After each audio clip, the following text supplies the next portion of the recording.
Hey everybody, it's story time at the Rue Bus. It's Daniel. Hey everybody, I'm Sharla. All right, so this is going to be a different episode. We can read the room. There isn't going to be any crazy intro music or any wild interviews or too much fun this week because we got a lot of crazy, important stuff to talk about, I suppose. Everybody knows what is happening. You guys know, you were probably there. You're probably just as bummed out as we are. How are you feeling, Charles? I'm feeling all right. I think I was bummed out last week. I was definitely a little bit bummed out the most on Saturday. This has just been such a really weird and strange week. I mean, today we're off for the holiday. We were off on Monday, so I worked. What was it? What's the? Okay, I Two worked days. Tuesday and Yeah. Wednesday, and then I have to go back to work tomorrow. So just such a weird and strange week, and Yeah. it's probably like that for a lot of other people as well. How Yeah, about you? I imagine too. A lot of people also probably had the same days off. Mm-hmm. It didn't really hit me until yesterday because we had that really cool Huntsville event that we helped Mm-hmm. out with. Well, we'll talk about that another time, but that was really cool. After that was over, it was like, whoa, it hit me like a wave. Like, what just happened? That was weird. That kind of sucked. And I was kind of going through it yesterday, but I'm feeling a lot better today. We've been working on this thing for a couple of days. We're publishing off cycle. We'll probably not publish another one of these for a week or so because, like, there isn't going to be much to talk about after we go through everything that we've got our notes on today. We are going to go through everything that we have been doing our homework about in the past couple of days. We absolutely did not want to talk like out of our butt, like the old Ace Ventura thing back in the day. If you are getting that joke, you're an elder millennial like us, I suppose. But anyways, we wanted to make sure that like the stuff that we were looking up to report on this was like pretty verifiable. We don't want to deal with like conspiracies around here. Like, oh, this guy said that this girl said that this happened. Thank you. Yeah, Absolutely. we're not going to do that. Like, we've been doing a lot of messaging and calling to understand stuff from the source as best as we could, whether that be somebody that was running a plaza, somebody that was running security, somebody that was a bit of a supervisor as a volunteer, somebody that was doing some sort of staff thing with Bonnaroo. Just over the years, we've made a lot of connections and people that can connect us with people. And we wanted to talk directly with them to get their experiences about what happened. So that's kind of what we're going to talk about today. We are going to try to keep our opinions and our own experiences out of it. I mean, I'm sure we'll have like an anecdote or a joke here or there or something like that. But like, we're not going to sit here and be like, oh, this crazy thing happened at Plaza 5. We'll talk about that another time, just Yeah, not today. right. We're trying to relay actual verifiable stories and like facts that we have heard from people across the farm. We want to make this about all these things that we're hearing from everybody, not about like what happened at the camp at Rubus or, the 10 at Plaza 5 or whatever. We can tell you all kinds of stories, but that's not what we're going to focus on today. Another thing we should point out is Charlotte and I do have a little bit of journalism experience, and we've kind of drawn upon that to put this together, right? Right. So I did want to point out, just so no one says, oh, they're just talking out their butt. Now, we're really trying hard not to, I promise. So Daniel and I both have degrees in communications, and we both have experience in crisis communications. Daniel, actually more so than I. Daniel was the digital content manager, which means he was responsible for everything that went out online during an active shooter event. Yeah, this was about that's 15 been years ago. 15 years ago, but that's actually Daniel did that at a university when there It was an was active wild. shooter, and Yeah, that was sucked. that was terrible. And I have also been in a crisis communications situation at a job that I worked at, and it's so we do have that experience. I have a degree in communications with a double major in public relations and journalism, and those are roles that we worked our entire careers. So we're not immune to working in these marketing and communications roles. Yeah. I've done a little bit of stuff like that. I wrote for the college newspaper back in the day for about 2 years. And here and there throughout the years, I've published pieces in like online, things or whatever. And Just not super often, but sometimes. something else that I really, really, really want to point out, since Daniel and I have attended Bonnaroo in 2013, we have always, always, always Oh, yeah. purchased GA tickets. Always. That's very important to us. We've always purchased GA tickets, and we have always camped in the GA area. So we are right there with the Bonnaroo community. Yeah. In 2024, we did receive media passes. However, that was after we purchased GA tickets, and we still held on to our GA tickets. We did not sell those. Yeah, that was primarily to give our totem class that year a little look backstage. Right. I just did that and went to go visit Taco once, and that was pretty much all I Right. utilized I went back my there media. once, Yeah. and I let my totem scholar Anthony use my media pass so that he could go back there for an event that they were having. Yeah. And Anthony now works for a A venue. a venue. Yeah, he's a marketing guy. I want to say we helped out with that. But that's a separate thing. So in 2025, we received staff passes so that we could load in early for some stuff that we were doing for our nonprofit. Yeah. But again, that was after we had purchased our GA wristbands, and we still used our GA wristbands, did not sell them. So it's very ethically important to Daniel and I that we purchase that GA ticket and that we camp in the GA area. Yeah, yeah. And also to that point, I want to point out that everything that we're saying this week is wholly separate from what we're doing with Totem.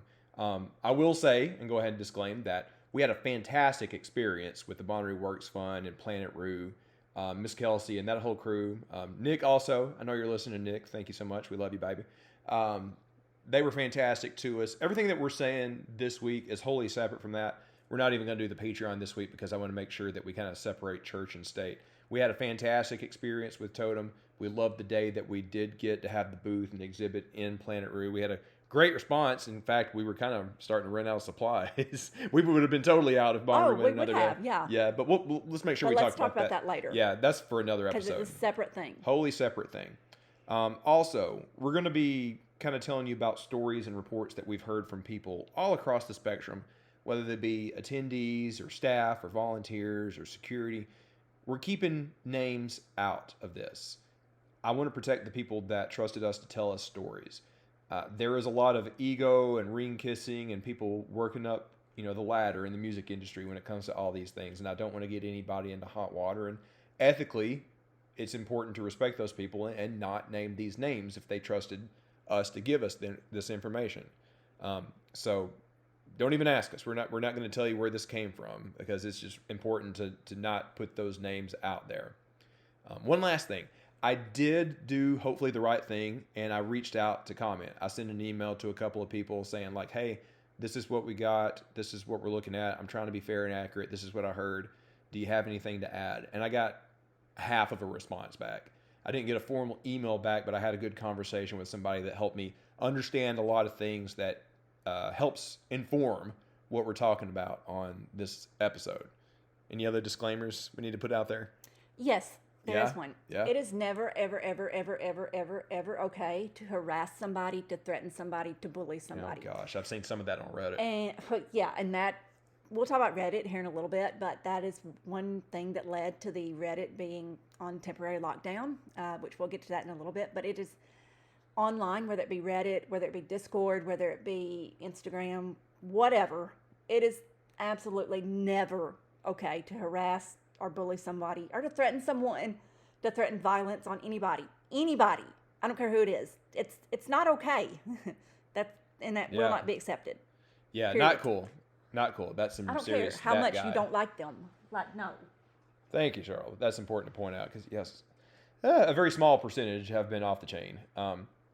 However, I do want to say before we really get into this, and we're starting to now, your feelings are valid. Like, there's going to be a lot of times in which somebody is like, oh, man, I'll never go to Bonnaroo again because this is awful. Or, like, maybe you do understand the cancellation. We'll talk about that here in a moment. Maybe you have all sorts of feelings. Maybe you're angry. Maybe you're upset. Maybe you're sad. Maybe you're disappointed because of any kind of factor, whether it be based in truth, fact, or just your feelings. And that's totally valid. Nobody should tell you how to feel about what happened this past week. If you're looking at this stuff online and people are trying to police that, don't pay them any attention. You are totally valid in feeling whatever you want to about this whole thing. Exactly. I agree. Yeah. I think that the most common, I'll just tell you the most common thing that I'm seeing out there, particularly on Reddit, is just people being confused about the evacuation and just being confused in general as to what was happening on Friday. Yeah. We'll certainly talk about that here in a minute. Oh, and one other thing we're going to do to try to keep things uplifting and stay on brand and just for fun, we're going to try to put in as many positive things as we can too. Of course, because there was a lot of positive things I saw. mean, we got in all of the pregame and a day of Bonnaroo, so there was some cool things that happened and some things that I do want to give them props on and give the community props on. So whenever we say a not so good thing, I'm going back to the well and I have a big list of good things that did happen. I do too. Yeah. Oh, you do? All right. I haven't seen your notes. Oh boy.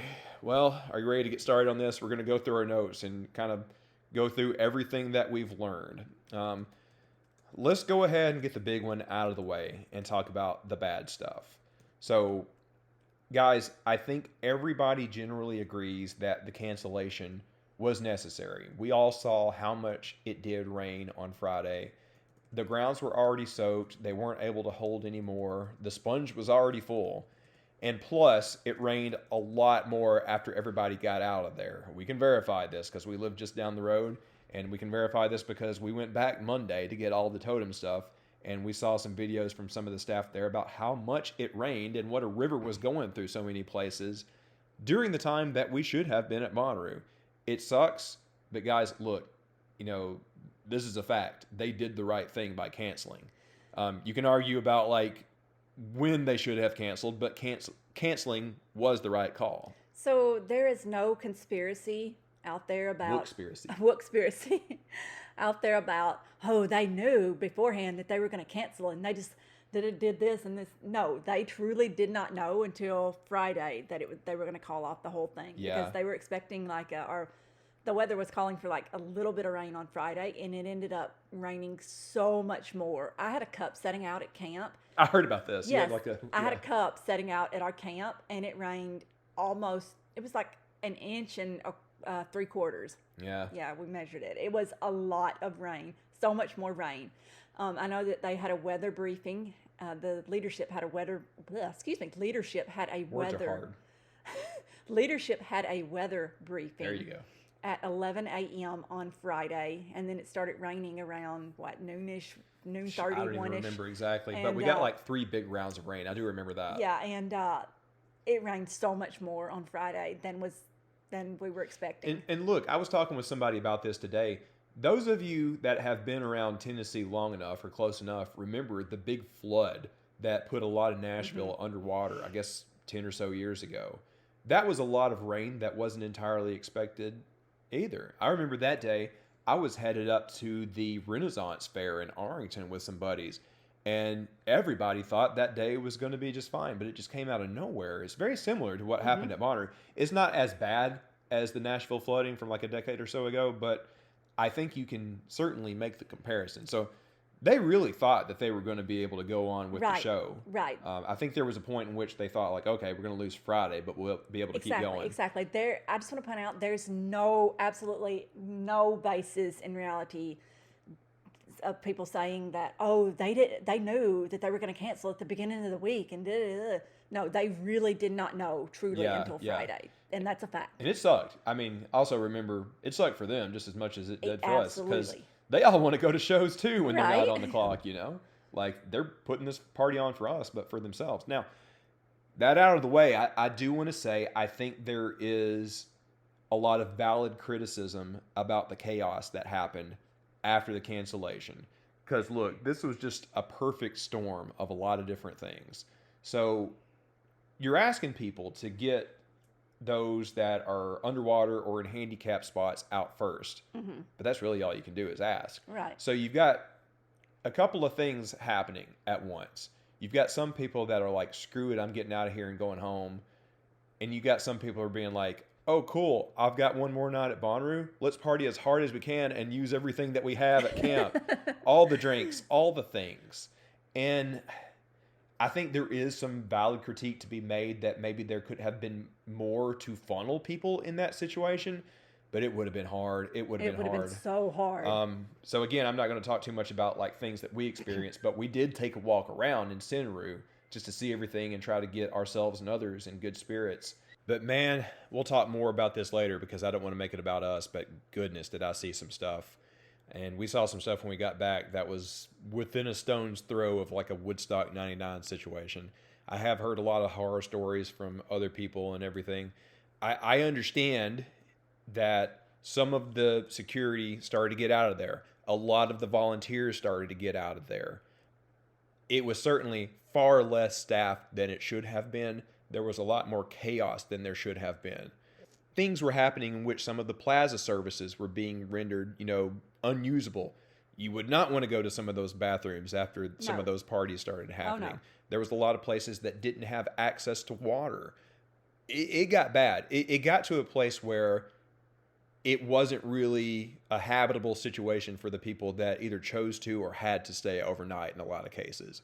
And I love Bonnaroo, and I'm going to say some good things about him here too, but that one is hard to defend. I'm going to be honest. Again, it's hard. It's hard for me not to make it about us because the plaza that we were in is what I saw. Yeah. Our services were not usable. Yeah. Let's save that for another But episode. yes, okay. Yeah, we'll save that for another We'll episode. save it for another episode, but I will say there was a point in time Friday night when our services were not usable. Yeah. But I mean, they responded to that. It could have gotten a lot Yes, worse. But again, yes. we'll save that for another Yes. episode. Do you have any notes about like the chaos Friday night after everybody was starting to get out of there and everything? So, I have seen some stories here and there, but overall, I think considering the amount of people that were on the farm, I have not seen anything or read anything that drastic. Yeah. It could have been way worse. Like, that's what I'm saying. Like, it could have been so much worse. Like- And that's what I keep it could have gone so much worse. Yeah, it definitely could have. Like, I'm not joking that I really feel like it was within spitting distance of like a Woodstock 99 situation from multiple things that we've seen and heard. But it wasn't. It didn't. That's the point. Yeah. The whatever skeleton crew they had that was roaming the grounds, that was keeping things in order and keeping people from being trampled in some situations, kept it from getting bad. And you do have to give them props for that. But at the same time, some of that shouldn't have happened in the first place. But I'm willing to have some compassion because things happen quickly. And when you've got some of your staff just bailing, saying like, okay, we're done, I'm going to GTFO, it's hard to have enough people to cover everything. I will say, one of the things that was pointed out on Reddit, some of the pop-up shows actually popped up on Friday night. Yeah. And that's what made some of the people leave because they were like, oh, I got to get to this XYZ show that's happening Yeah. in Nashville on Friday night. Yeah. And so that I think that in itself did not help the situation. Not really. Now, we're veering into opinion things, but I want to talk a little bit about like what Bonnaroo attendees themselves think about what happened. We've been doing a number of polls on the Rubus Instagram account. You've probably seen some of these, or you've seen other places that can do this kind of stuff. This is not entirely scientific. It's just a poll. It's getting a pulse of how people feel. So I'm going to give you a couple of these that we've been taking over the past couple of days. This one was taken on June 15th, so emotions were still high, and you should take that into account. But it says, did you feel supported by Bonnaroo staff and communication after the cancellation? About 600 people, give or take, answered this, and the vast majority said no. 82%, around 472 of that number I gave you, said no, they did not feel supported. Again, emotions were probably high.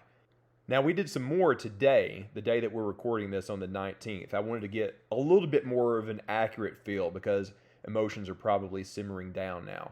One of these said, did you feel safe in your camping area following the cancellation announcement? And out of around 500 people, give or take, 70% said yes, they did feel safe. That 30% is a little high, but I was happy to hear that the vast majority did feel safe. I think that is good news. Yeah, that's great. Now, here's another one. Again, this was taken today. About 500 or so people responded. Do you feel that you had adequate access to staff and services following the cancellation announcement?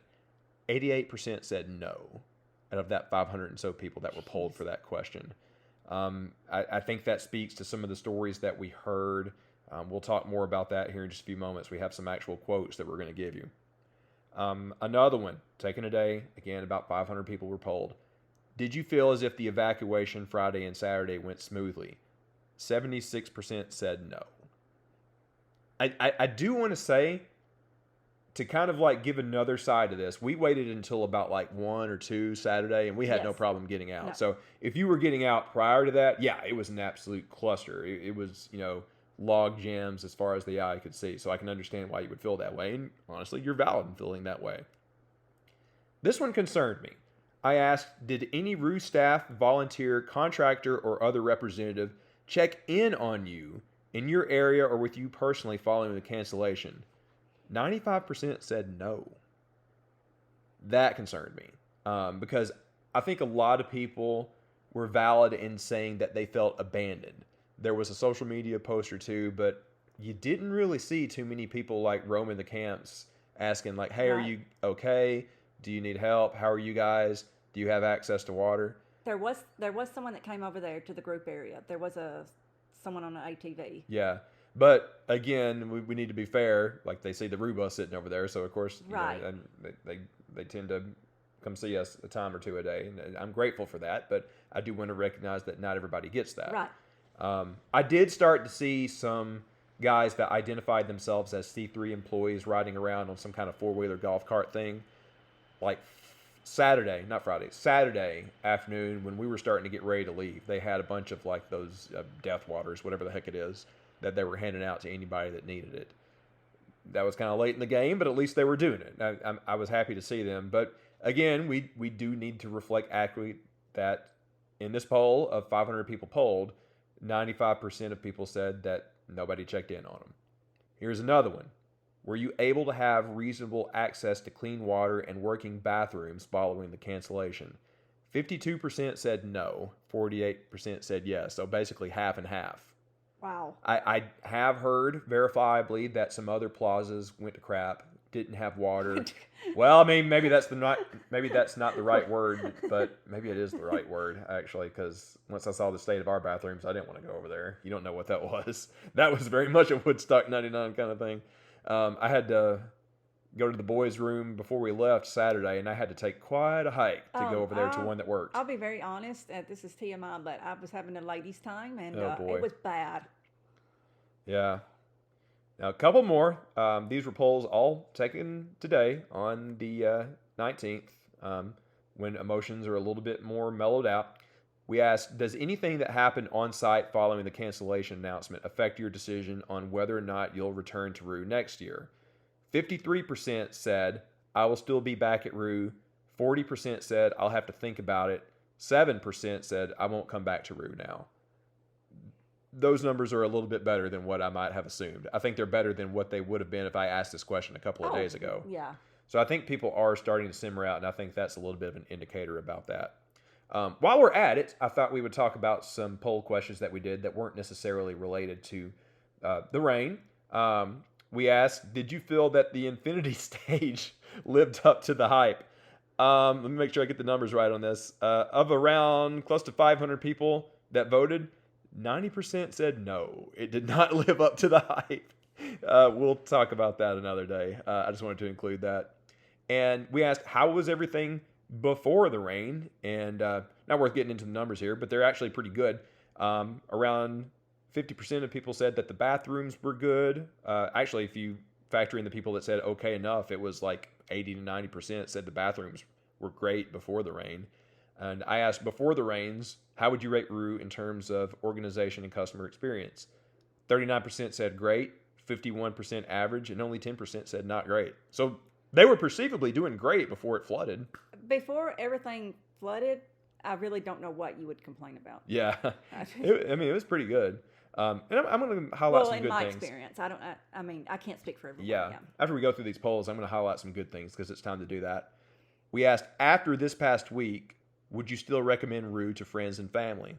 Again, out of around 500 people polled, 80% said yes. Yeah. I think that's pretty good. Yeah. This last question we'll talk about towards the end, but I just want to give you an idea of what your fellow Ruvians are feeling right now. I think it's better than some assume, but there are some fair critiques, and we're about to get into some real nitty-gritty specifics here in just a moment. Now, we said we would be fair. I'm going to bring up two good things since we talked about a couple of bad things here. The Who stage, I liked it a lot. The new location, the rig that they had for it, the funky art that was in front of it. They had a lot of space for people to see bands like the Crumb Snatchers and such. I think that was a good move having it out there. It's nice having a stage like that more accessible to the camps, where it's not like a huge walk into scenery for some people that's out there near the Grove area. I thought that was a fantastic idea that worked out really well. Did you ever go over there? I never had the chance. Well, me and Lacey went to go see the Crumb Snatches for about half of their set, and they were fantastic, by the way. They throw a party over there. We actually got to see them twice because they were the surprise guest for the beer exchange. I think they were the only Root artists that got to play twice, and man, did they earn it. They were fantastic. So that's a bonus good thing. We love the Crumb Snatchers. And also, I was speaking of the art. That same trippy statue that was over there in front of the Who stage, I noticed those kind of things all over the place. That was a cool little addition. I like to see more things like that. Are we talking about the art in general? Because the art was on point this year. Yeah, I thought that was a fantastic improvement. I want to give them their flowers on that. The art was absolutely up this year. Yeah, like 1,000%. They upped their game on that, and it was noticed and appreciated. So again, I want to level things out. I want to talk about good things too. We're going to talk about the fountain because is that included in the art? Yeah, I absolutely love the fountain. I was raving about that thing to anybody that would listen without spoiling it. The fountain was absolutely amazing. But can we talk a little bit about? They closed the fountain at night for cleaning, for changing the filters. I love that actually. Yes. They had a sign that made that very clear that they were doing that. The person that does it responded to me on Reddit and said they changed the filters at night. Well, let's keep doing that when we get back to the farm. I think that's another good thing to point out. Thank you. That was amazing. Thank you. All right. And I love the face and the tongue so much. Much appreciated. I am kind of worried that if we had a full Bonnaroo, somebody would have sat on that tongue and broken it off. I don't know if that was a load-bearing tongue. But, yeah, can we keep that for next year? Because we only had it for a day. I love the face and the tongue. It was my favorite fountain ever. All right, Sharla, we went through some of my notes. I think it's time to go through some of yours. What do you got for us? Okay, so I know I said we weren't going to really talk about our own things, but I think I do need to bring up the Bonnaroo subreddit. Oh boy, here we go. Well, that is kind of everyone, but I am a moderator on the Bonnaroo subreddit, and I have been a moderator on there for about 3 years now. So we really kind of take a more or less of a hands-off approach. We don't really censor people on there because it is a community-ran effort. And just as a disclaimer, I don't make any type of money off this, I wish you did because you put a lot of hours into it. We don't get paid nothing. And when the moderators go to Bonnaroo, we're on vacation just like everyone else. We're at Bonnaroo to have our Bonnaroo fun too, just like any GA camper would be. So we kind of maintain, we check in on it every now and then, and we delete things that are getting reported, something, if there's terrible things on there, or if there's things that break subreddit rules or overall Reddit rules, of course we'll take that down, and we're checking in on it every now and then. But service, as we know, cell phone service can be tricky on the farm sometimes. So we just more or less take a kind of a hands-off approach to it. That's how we've done in the past. Well, this year, when the cancellation happened, I got a notice from Reddit that determined that the sub was in a crisis mode. Or a crisis status. Weren't we all? Status. I think it was something like that. And I was the only moderator. I'll be very, very honest. I was the only moderator monitoring the sub, checking on the sub. And so I had to, it was snowballing quickly. I mean, it was just snowballing very, very, very quickly. When the cancellation happened, I mean, Reddit HQ flagged our sub, as a crisis status, and I'll be honest, it was at risk of being shut down entirely if we didn't get the moderation under control. I had to delete some of the posts on there that were in violation of not just subreddit rules, but Reddit terms of service, essentially. So there were things on there like targeted harassment, misinformation. There was calls for violence on there. But, I really want to make it clear to everyone, it was not about silencing anyone. It was not about silencing criticism. I did have to put the sub on a form of soft lockdown just to control all the misinformation that was out there and just to control the personal attacks that were coming in. And also the sub was being taken over by resellers that were reselling those pop-up show tickets. Yeah, no, that was kind of sorry. And I want to speak for everybody that had some frustration with that, because all of those shows started popping up. There was Justice, there was the Super Jam, there was a number of things. And a lot of people didn't know if they could necessarily get to it because they didn't know if they were still stuck in the mud. And then a lot of those shows had scalpers buying up those tickets and reselling it for like 5 times face value. And they were trying to sell it on Reddit. That was pretty crappy. And I didn't care for that. But it's not. The sub did not go into lockdown to silence anyone. That was not the intent at all. It was because we had so many posts that were coming in that were against the Reddit terms of service, and the entire sub was about to be shut down by Reddit. She fixed it. I had to go in there to keep the sub open per Reddit's policies. And I get that some of the moderation can seem kind of heavy-handed, because it's an emotional time for everyone, and that's absolutely fair. And I know that it wasn't ideal, but I had to do the best with what I had at the time. Again, I was the only moderator monitoring that sub. I was the only person, and I was doing the best with what I could at that time with the limited amount of service that I had on the farm, the limited amount of cell service that I had. And I promise my goal wasn't power tripping. I promise it wasn't, to silence anyone. I wasn't out there just deleting post after post after post. I got called some pretty ugly names. Yeah, that wasn't cool. She's the only one she's trying to silence is me. Don't worry. And so when I got home, when we drove home, I had to add Daniel as a moderator just so I could get some backup help. And yeah. I understand that people are frustrated. I understand that people have strong emotions, and that's valid and that's fair. And I understand and I get it. But please know that I was just doing the best I could at the time. Yeah, and I can vouch. To keep the sub open. Yeah, she saved it. Like, we could have lost /r/Bonnaroo if Sharla hadn't stepped in. And yeah, I'm glad you could say that, because like that is kind of a central hub for conversation for a lot of the community. And when times turn tough in real life, they turn tough on Reddit too, I suppose. And if you look at any of the city, like if there's an active shooter in a city, and this is just an example, if there's an active shooter incident in a random city across the U.S., that's how they run the sub. And I was, I kind of used that similar model. They'll set up a mega thread and point everyone to that mega thread instead of just having post after post after post after post. So I was kind of using that model a little bit on there. So, thank you, Charles. I'm glad you could be transparent and tell everybody what was going on, because that really isn't an us thing. It's an everybody thing, because the Reddit concerned everybody. Like, we have a number of Discords that are public, but, only have like a portion of the community. But like, the Reddit seems like one of the places for the entire community. Right. We have 112,000 on the Reddit. So yeah. What were you seeing on the Reddit during all this? I've seen you got some notes about that. Well, the most common trend, like I mentioned earlier, was just confusion about what was going on. And, a lot of it right now that I'm seeing is just, I'll be honest, it's just venting their frustrations, and which is totally valid. It's totally valid, like you said. That's kind of what I've been trying to do. So, like, I'm not going to be a moderator that comes in and is going to nitpick what people say. In fact, I kind of have a different philosophy than Charlie. We happily, slightly disagree on this, because I think people should be able to say whatever the heck they want. I agree. I would prefer it be productively, but I'm not going to tell you what to do. So that's why I've been doing like some of these like sticky posts every day. It's like, hey, how are we feeling today? What do you think we could do next? What's a cool thing that happened on the farm? I didn't change it today because I liked having the what positive thing happen for you, but I'm going to keep doing that. I think it's fun trying to help with a discussion. You should vent, and it is a place to vent if you want, but it's also nice to talk together on those sticky threads, and that's kind of my goal. In fact, once things simmer down, I hope to get some notable people for some AMAs that we can schedule. That'd be cool, yeah. Yeah, you don't really see that on Reddit these days, but I think it would be fun to have some Bonnaroo-related AMAs, like artists, people behind the scenes, stuff like that. And I think it was really cool, something too, Daniel.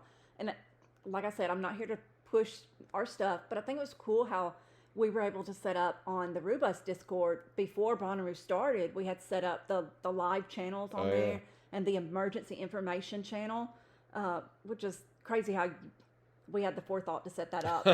Well, but we had already set that up on our Discord. So things like that in the future, I think, will really help us with the Bonnaroo Reddit going forward. All right. Well, if you're good on that, we'll throw it back to me. Actually, let's throw it to some positive things, because we said we were going to do that. So we talked about the Who stage.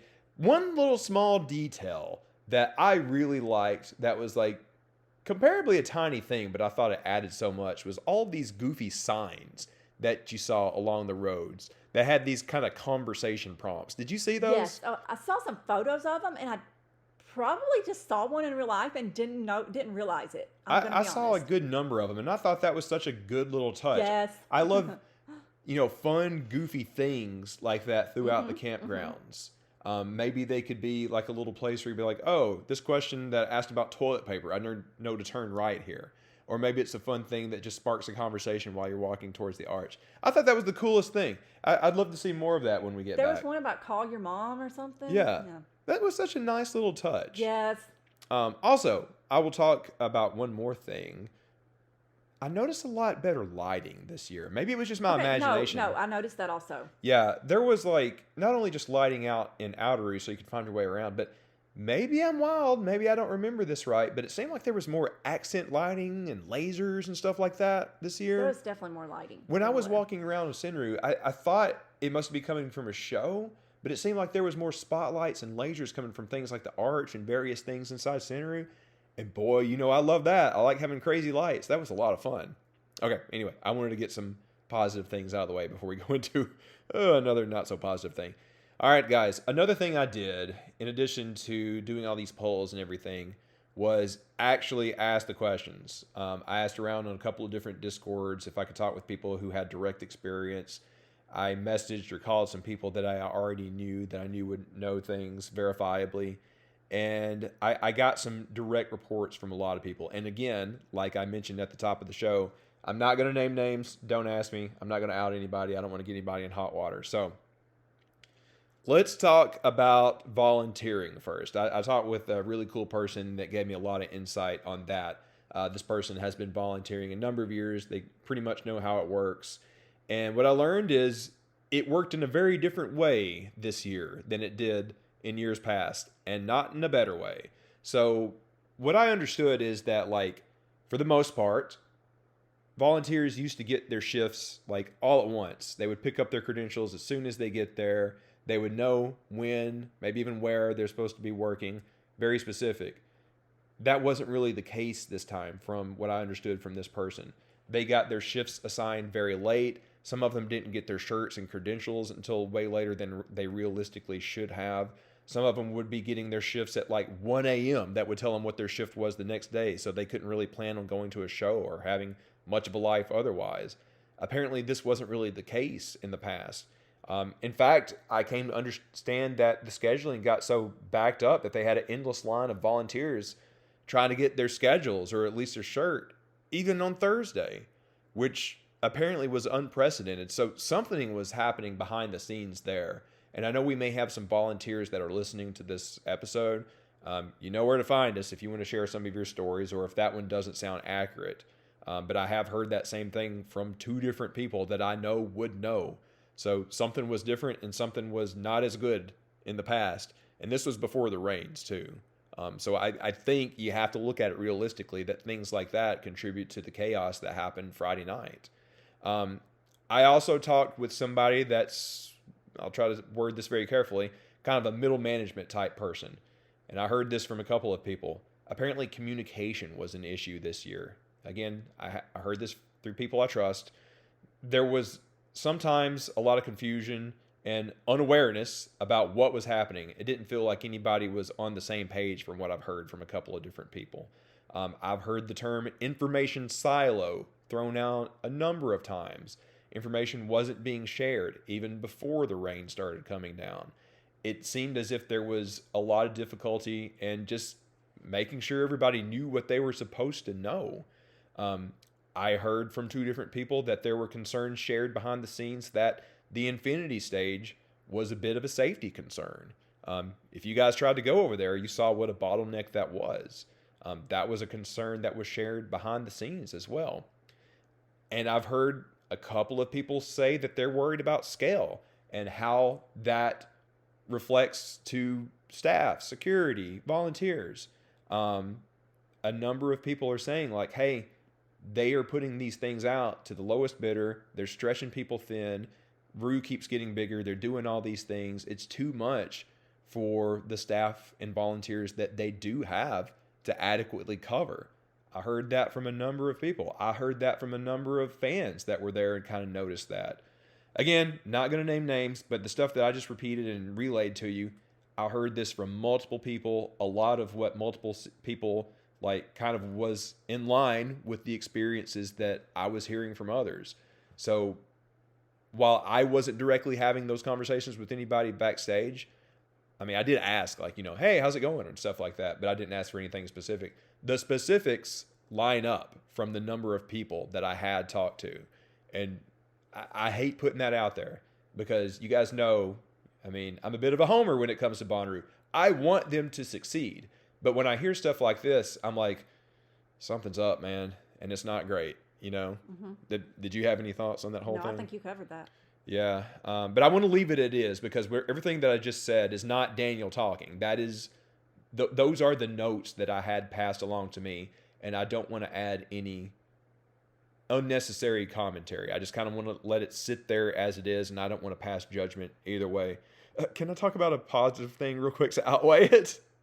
Yes. Yeah, I think they delivered on the shade. I did notice in Scenery there was a lot of shade structures all over the place as promised. That giant Coca-Cola tent, a lot of weird structures. The non-profit Planet Road. Oh gosh, that's something that benefited us. I don't want to go into it, but it benefited everybody. Yeah, that was very much appreciated. The work they did to provide more shade structures went a long way. The house stage. Yeah, if we had a sunny weekend, it would have been much appreciated. It was still cool, though. I mean, it's certainly noticed and appreciated. All right, one other thing I want to talk about, and I'm trying not to, really go in on them this week. There's probably some other small things that we should point out. Everybody's got their opinions on the Infinity stage. I already gave you that poll result. We don't really go into that this week. No. But one other thing that I do want to talk about that was not so great, that, again, I got as direct information on this as I could. I didn't want it to be my opinion, but again, I'm hearing this from multiple people. There was a lot of issues with Plaza Entertainment and other non-music entertainment in both Outeroo and Scenery having communication issues. There was one piece of Plaza Entertainment that, if I named them, you would know about them, that apparently had a lot promised to them, and once they got to Bonnaroo, it was very much not there, and they were very confused, and they had to work with what they have very quickly to put on a bare bones version of what they were supposed to be doing. Yes. That's all I'm going to say. We also know that there were some Scenery Entertainment that was told, hey, yeah, we'll have all this for you. And then they got there, and then they were like, wait, what? What are you talking about? We never talked about that. When they had emails that said that they would have that for them. Once they got there, they acted as if they never had that conversation.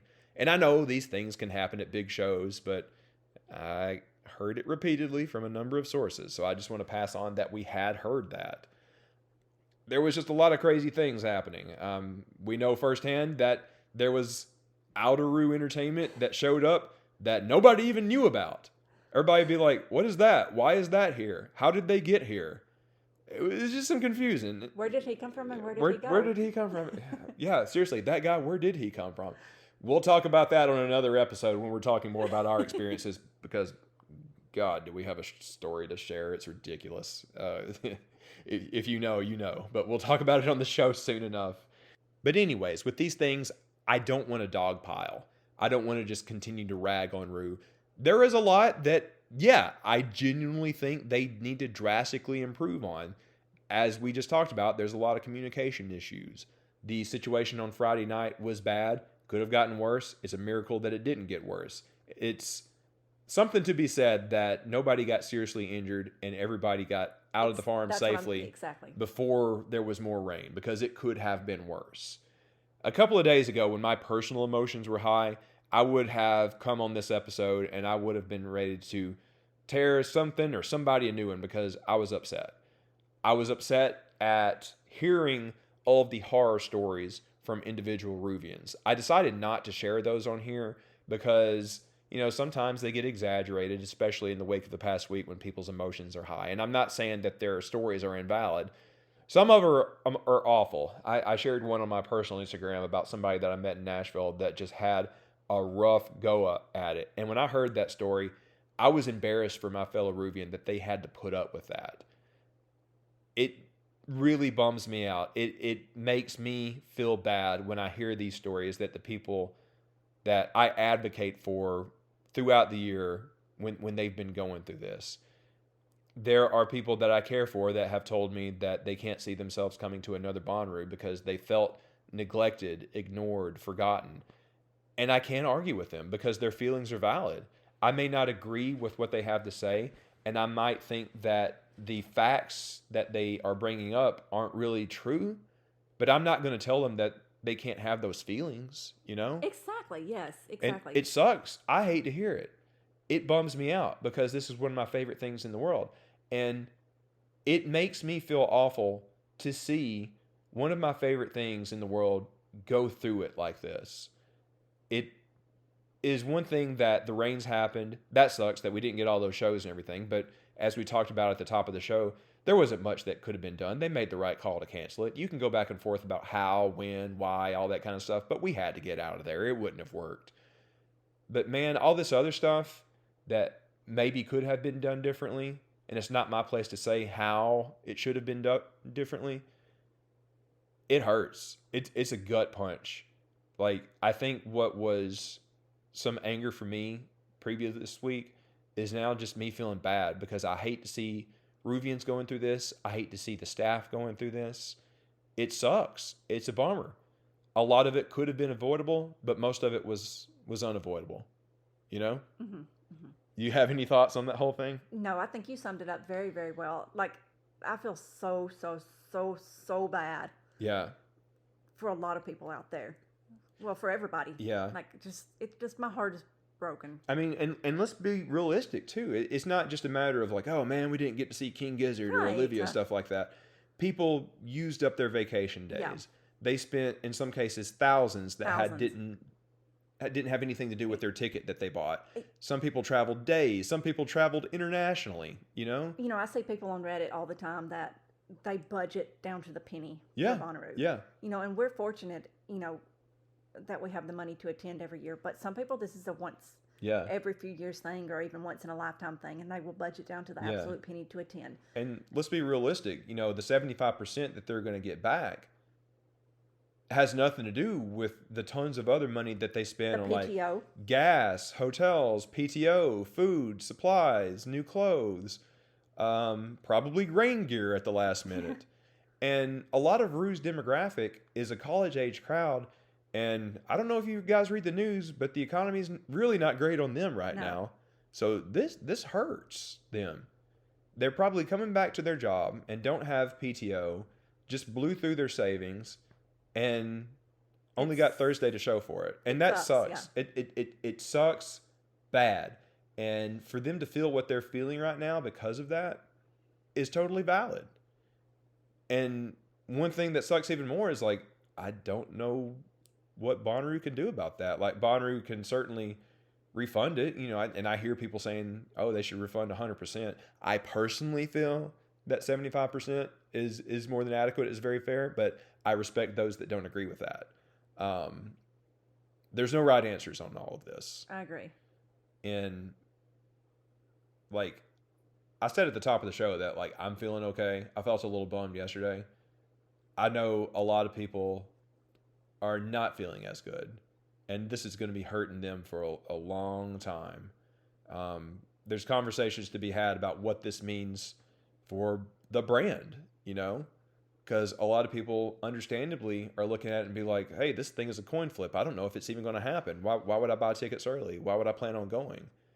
Well, you have to understand too, a lot of people are like, it was canceled 3 times in 5 years or whatever. Okay, the first time was a worldwide pandemic when no other festivals happened. And the second time was a reschedule of that worldwide pandemic. So like the 2 other times have nothing to do with this time. That's nothing to do with Well, see, I know that you're right. We know that. But like when people have feelings and don't really look at it from like a totally factual way. Right. Like, yeah, maybe they're not looking at the entire story, but you can't discount how they feel about it. Exactly. I agree. I completely agree. And those feelings are valid. Yeah. So if somebody is saying, I don't know if this thing's going to happen. I had a hard time last time. I don't know if I can come back. It's hard to argue with that. Mm-hmm. I don't agree. they open the doors, I'm going to be there. Nothing's ever going to stop me. Oh no. And I'm going to keep advocating for it. I'm going to continue to Be pull there for tomorrow Rue. if the doors were Yeah, open. if they were like, hey, let's try this again next week, I'd be there.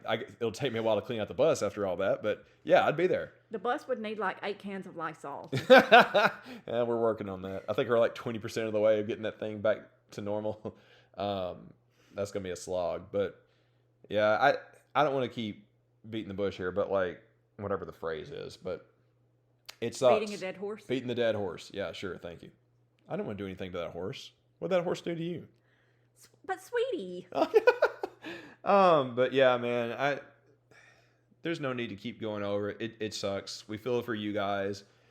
Even though, like there's some things we feel that they could have done better. We feel for the people behind the scenes. And honestly, there's a lot they did right. We wanted to be fair and talk about the good things. There's a lot good that they did. Corey was bragging that he was excited about what they were doing with the bathrooms in different places. I think he was right. I think I saw a lot of them were significantly improved. These other details that we talked about, they put up. Like Brad had talked about on our podcast, they want to do more shade. That was there. They want to do more wayfinding. That was there. They said, trust us about the Who stage. I liked it. I think there's a whole separate conversation to be had about Infinity. I know it was a swing and a miss for a lot of people, but at least they tried something. They couldn't have known that, this deluge of rain was going to happen. So I appreciate Rue trying different things, even if they don't work out. I don't think that the Infinity stage worked out. I told you the poll on that. 90% of people said that it didn't live up to the hype, but I'm appreciative that they tried. If this was a normal year and we had been there the whole time, I would probably been like, yeah, maybe it isn't the coolest thing in the world, but it's still kind of cool. I'm glad that they tried it. That's just my opinion, though. But I do want to end this on a really good note. Yet again, the community really pulled through. When a lot of people got out of there, Bonnaroo took over Nashville last weekend. And we went to one night of the whole party taking over the whole town. And man, the vibes were on point. We ended up going to Rosemary's and Beauty Queen, which I have an official word now. They can be our official bar. They're the Rebus and Totems bar now. In fact, we might try to do more with them in the future. We already have once or twice. But anyway, we went up there because Jason was DJing again. Big surprise, Cherub. By the way, thanks to Andrew and Maddie for really saving Rue and having a fantastic party on Wednesday. Yes. I didn't want to talk too much about like our own stuff, but goodness, we'll go into that later. But man, that was the best Wednesday ever. Big props to them for putting that on, and to Future Joy and Ari and Jason for headlining for us. Can we talk about how nice Future Joy is? They are the best. They're the nicest people I've ever met. Oh, oh my goodness. Did I tell you that we're gonna get to hang with them down at Hula? They wanted to camp and stuff. They were so nice and kind. They were and they were so nice to Lacey. And I'm gonna take a long time in a future episode to talk about Lacey's adventures. She had the best time. I was so proud of that kid. She had a whole economy set up. We'll talk about that another time. Economy, but more on point, I want to talk about like how Nashville turned into Bonnaroo for the weekend.